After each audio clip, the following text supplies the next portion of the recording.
BJP और NDA के लोग इलेक्शन कमीशन की मदद से समाज के उन लोगों का जो सत्तारूढ़ दल के विरोध में हैं, जो प्रवासी मजदूर हैं, जो गरीब लोग हैं, जो व्यवस्था से नाखुश हैं और सरकार के खिलाफ वोट देना चाहते हैं, उनका नाम इलेक्शन कमीशन अपने रोल से हटाने के लिए ये प्रयास किया है। इलेक्शन कमीशन का ये अधिकार क्षेत्र नहीं है कि वो किसी की नागरिकता तय करे। इलेक्शन सुप्रीम कोर्ट का रूलिंग बिल्कुल क्लियर है।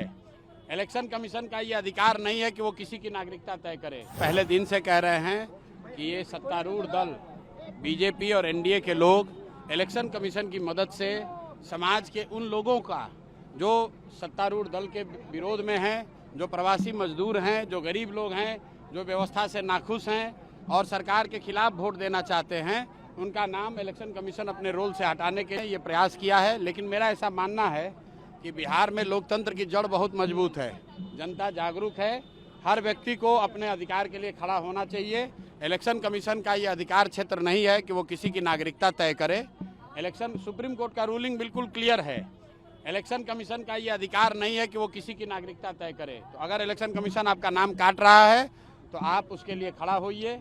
अगर आप अपने मदद के लिए किसी से सहयोग लेना चाहते हैं तो आप किसी राजनीतिक दल से, जनसुराज से या जिस दल से भी आपका सरोकार हो उससे सरोकार लीजिए और अपना नाम जुड़वाइए।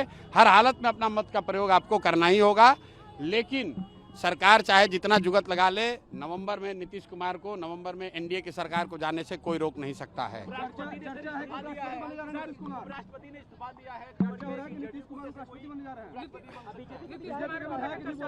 भाई देखिए, ऐसा है, कौन बनेगा नहीं बनेगा इस पर कोई स्पेकुलेशन करने का मतलब नहीं है।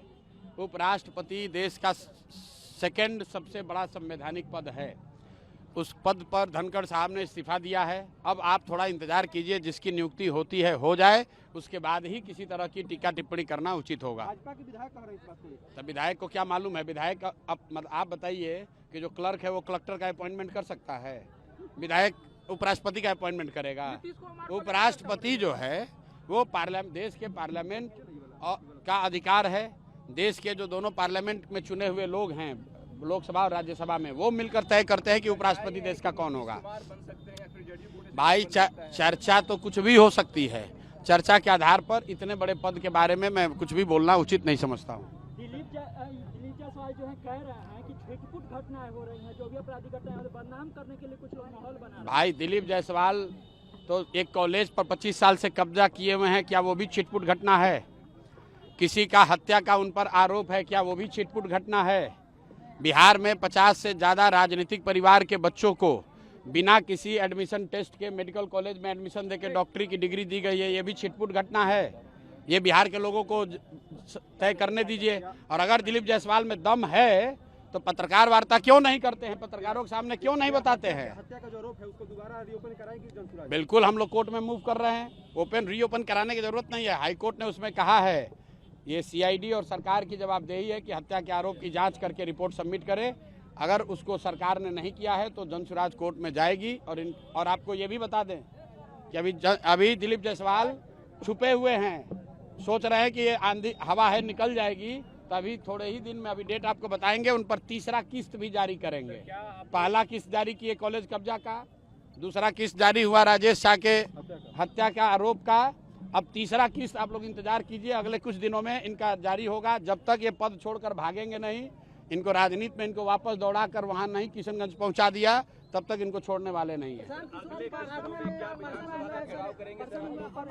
विधानसभा का घेराव का जो मामला है वो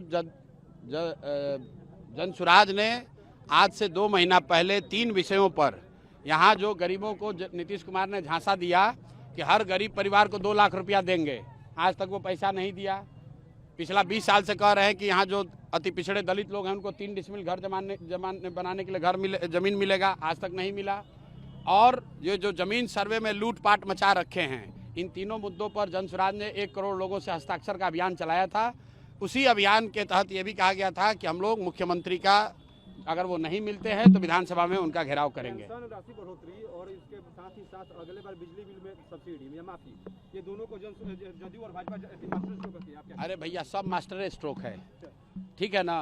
आप 20 साल से यहाँ सरकार चला रहे हैं, सब मास्टर स्ट्रोक के बाद अभी जनता, आप तो कैमरा लेकर यहाँ थे सभा में, जनता ने क्या कहा, किसी ने एक आदमी ने भी कहा कि नीतीश कुमार को वोट देंगे, सब ने कहा नीतीश कुमार को हटाएंगे। हम तो भाषण नहीं दिए, हमने उनसे पूछा भाई नीतीश को रखना है कि हटाना है, एक एक आदमी ने कहा है हटाना है। ये भी पूछ लिया भाई मोदी कहने पर मानोगे, कहा मोदी के कहने पर भी नहीं देंगे, मोदी भी वोट लेते हैं यहाँ और फैक्ट्री लगाते हैं गुजरात में। फिर हमने लोगों से पूछा आपके सामने कि भाई अगर नीतीश और मोदी नहीं रहेंगे तो क्या लालू का ललटेन चाहिए, उसका जंगल राज चाहिए? तो लोगों ने क्या कहा, भैया वो तो बिल्कुल नहीं चाहिए, नहीं चाहिए, नहीं चाहिए। तो जनता ने फैसला सुना दिया है, परसा की जनता ने सुनाया, वैसे बिहार के हर विधानसभा हर क्षेत्र में लोग सुना रहे हैं। अब आप पत्रकार आप नहीं देखना चाहते हैं तो आपकी मर्जी है।